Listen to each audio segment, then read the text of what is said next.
of the biggest crime stories in history have been related to cults. Cults have a huge influence on many, many people, and people get swamped into them, and they become brainwashed. And one of the biggest crimes with the most casualties in history was related to a cult in 1978. The relevance of the speech is that looking back at history and seeing the influence that cults have had, that gives us a chance to recognize, and it shows us some of the characteristics of cults in history, and it helps us to recognize issues that we see nowadays. I've done extensive research on the topic, and the first thing that we're going to discuss is a little bit of what a cult is and what the characteristics are, and then we're going to go over two of the most controversial cult crimes in history. A cult is a group of people that's perceived as different. They're not mainstream. They're usually ridiculously devoted and committed to one person. One of the main characteristics is that a cult has, the leader is usually a guru, and the worship, it's becomes centered around him and about himself instead of the community. Most occult leaders are very charismatic, and they draw people towards them. They have a personality that just draws people towards them. They often prey on the young, they prey on the vulnerable, they seek out people who are left behind or who don't belong, and they seek out these people who are just searching for a place to belong somewhere. They prey on people who don't know a lot, who are innocent and ignorant. They exploit and they prey on others' weaknesses. On a lot of instances, you'll see where when people don't follow them, they receive punishment, and they are embarrassed, and they're exploited and just used for the cult leader's advantage. The family is a cult that it became known in the 1960s, and the leader was Charles Manson. He formed the cult in his mid-30s in the 1960s in California, and some of the history of Charles Manson, it goes back to when he was a kid. He was born to a 16-year-old prostitute, a woman who was never around. She was in and out of jail. He slept with different men. He never had a stable family. He went from uncle and aunts to very religious families that he stayed with, and he never had a stable family environment. He was born in Cincinnati, Ohio, and just kind of been all over the place. By the time he was 32 years old, he'd spent 17 years of his life in prison, in correctional facilities. It's said that whenever the last time that he came out of prison, he didn't know where to go. He asked them if he could stay. He wanted to stay in prison, and asked if he could stay, that he didn't want to be let out because he had nowhere to go. In the 1960s, there was a huge hippie revolution, and he went to California, and he fit in. He found young women who had run away from home, who were orphans, who didn't have a family, and he became a leader to them. He became a lover, a friend, a brother. He became everything to them. He was obsessed with the Beatles, and it was the album that the Beatles debuted in the 1960s was called the White Album. And Charles Manson, he believed that this song, there was a song on this album, and he believed that it was speaking to him. He had a group of followers at this point, many women and many young men that were recruited through the women. They lived on a ranch in California, and when this album came out, he thought that the song was talking to him. He thought it was about him. He thought it was about the family. He thought that it was telling him to start the apocalypse. He was supposed to start Helter Skelter, which was one last big fight of mankind, and that was going to start the apocalypse, and it was going to break down society. and he was going to come up and he was going to be the ruler. Without ever saying it, without calling himself Jesus, the people who were later on interviewed, some of the women, they said he never said it himself, but they always felt like he was the closest thing to Jesus that they were ever going to see on earth. And so they had a brainwashed, and they worshipped him. He was behind one of the most brutal murders in history in California in the 60s.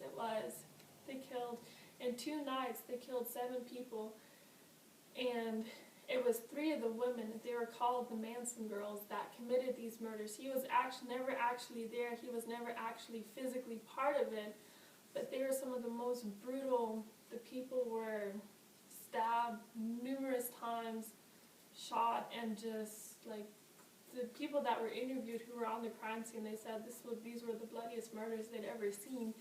And he was convicted. What he was trying to do is he was trying to make it look like he was trying to target white, rich communities and make it look like black people had done this to create a war between the races. And that's how he was going to take over. He was going to start a war that was going to break down society, and he was going to come back up, and he was going to be the ruler.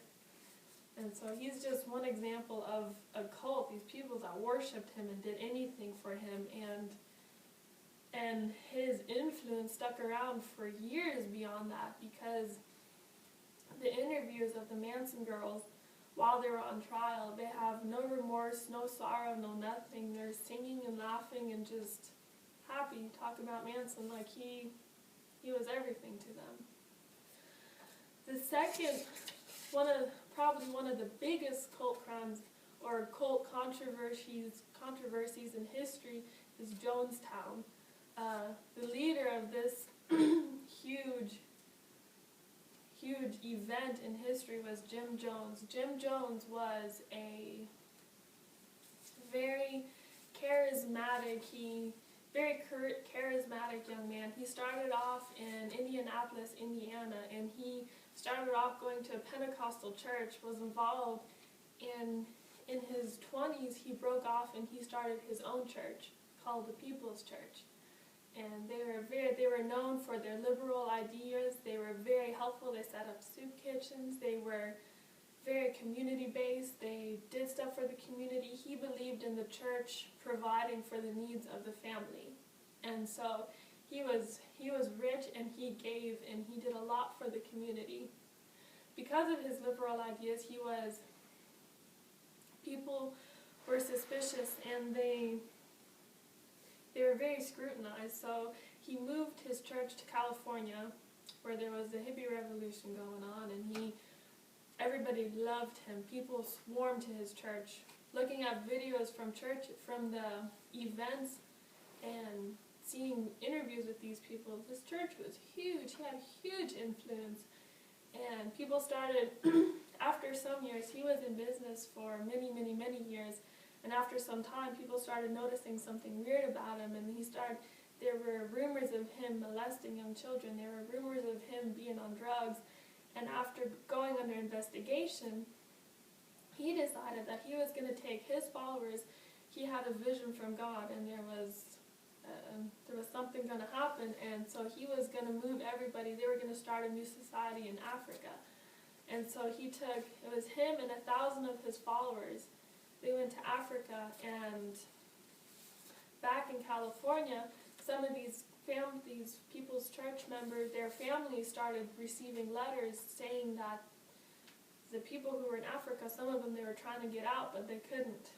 It was reported that whenever they got to Africa, that they were being held against their will, that there were guards and that there was fences and that they couldn't get away from there. So the commissioner, or the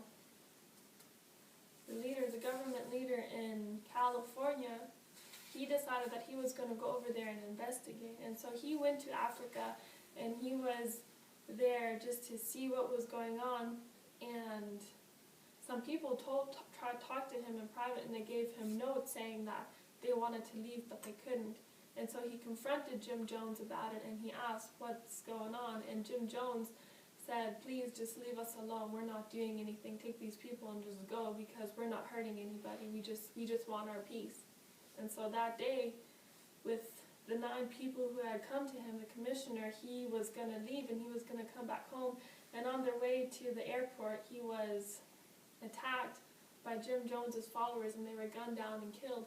And that night, he led a mass suicide. Over 900 people drank Kool-Aid that was laced with cyanide, and over 900 men, women, and small children died on that day because they were following Jim Jones, because he said that they needed to, that it was time.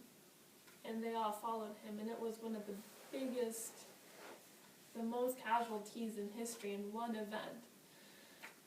And so these are only a couple of the instances that show how influential and how brainwashing cults can be, but they are some of the most horrific.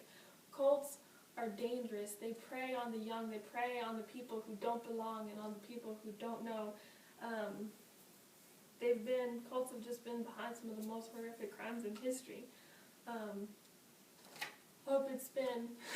hope this little speech has been informative, and it's taught you a little bit something about it, and it's just shown you some of the characteristics of what cult leaders are and the influences that they have.